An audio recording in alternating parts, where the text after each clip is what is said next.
سر ایک جو سیاسی صورتحال ملکی چل رہی ہے اس حوالے سے مختصراً بیان کریں کہ کیا سمجھتے ہیں، اور دوسری بات جو اوورال گلگت بلتستان کی سینیریو میں as a chief minister chief executive آپ کی جو وہاں پر پارٹیسپیشن رہی ہے اس حوالے سے بہت ساری خبریں گردش کر رہی ہیں کہ آپ کو نظر بند قید کرنے کی باتیں چلی اور آپ کو گلگت بلتستان اسی شرط پر بھیجا گیا ہے کہ آپ وہاں سے اسی لیے آپ کو چھوڑا گیا کہ اس طرح کی سچویشن، تو اس کو مختصراً بیان کریں کہ آپ نے دوسرے پروجیکٹس کی طرف بھی جانا ہے۔ دیکھیں بات یہ ہے کہ سب سے پہلے یرغمال والا مجھ سے پوچھے تو میں نے ادھر پہلے بھی ایک بندے کو بتایا کہ انہوں نے پورے ملک کو یرغمال بنایا، تو مجھے یرغمال بنایا تو کون سی ایسی بات۔ دعا کریں کہ یہ نہ صرف میں بلکہ یہ ملک جو ہے نا انہوں نے جو یرغمال بنایا اس کی ان کے وہ ڈیٹینشن سے نکلے، کیونکہ بڑا نازک معاملہ ہے اور یہ دونوں راستے پہ جا سکتا ہے پاکستان، یا تو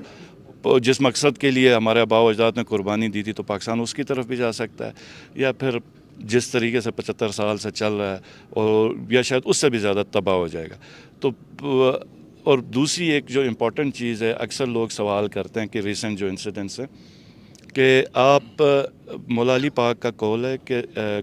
کفر کا نظام چلے گا، ظلم کا نظام نہیں چلے گا۔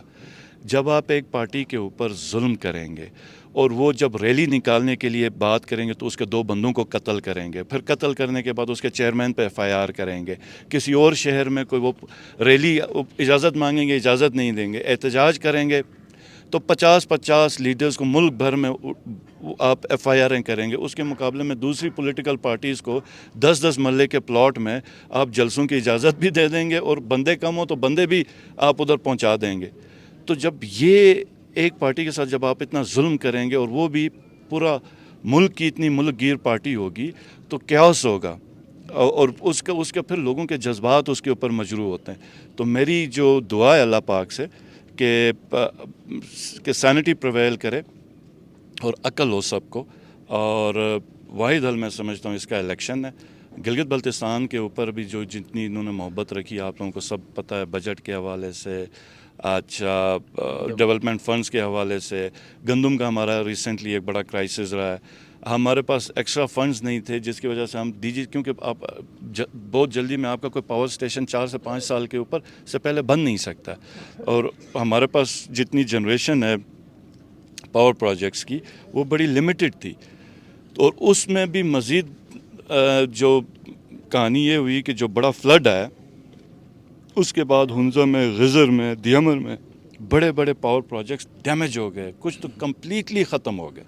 تو وہ جو جتنی ہماری پروڈکشن تھی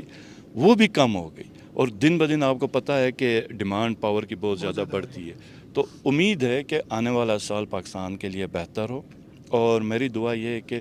پاکستان کے حق میں بہتر فیصلہ ہو۔ لیکن مزے کی بات یہ ہے کہ جب ہم دعا کرتے ہیں کہ یا اللہ اس شخص کو لا جو پاکستان کے لیے بہتر ہے، تو یہ جو مخالفین ہیں وہ کہتے ہیں دیکھو اس نے اپنے لیڈر کے حق میں دعا کی ہے، کیونکہ ان کے بھی دل میں ان کو پتہ ہے کہ پاکستان کے حق کے لیے صرف بہتری کے لیے صرف عمران خان ہیں، باقی سب تو سارے چور بیٹھے ہیں۔